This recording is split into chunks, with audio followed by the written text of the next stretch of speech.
Video pengancaman yang dilakukan seorang pria berbaju putih ini pada seorang warga viral di media sosial. Dalam video itu, pelaku mengancam korban dengan sebilah senjata tajam sambil membentak korban. Tak hanya itu, pelaku juga mengaku sebagai anggota Polri. Menurut korban, peristiwa itu merupakan buntut dari peristiwa kecelakaan yang melibatkan korban dan anak pelaku pengancaman. Anak pelaku pengancaman yang diketahui tidak memiliki SIM saat diminta korban meminta bantuan pelaku untuk menyelesaikan masalah. Namun pelaku justru mengancam dan mengintimidasi korban. Korban ketakutan sempat melarikan diri, namun dua orang yang diduga orang suruhan pelaku untuk merusak mobil korban. Nak cak mana nya kena kau ni nyung? Tak tahu pak nyung. Aku tak tahu pertamanya kalau dia tu bawa sajam. Bawa sajam tu kan. Nah, kawan aku dalam mobil ini kak sajam jadi ngomong. Woi. Jadi agak panik aku tuh.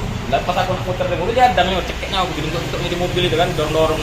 Adik pak, aku sabar dulu pak, jangan mana. Jelah omongan dia tuh. Tahu tak tahunya siapa tuh nyung. Polisi Republik Indonesia ni kenal kalau aku. Ada kan di video itu nyung.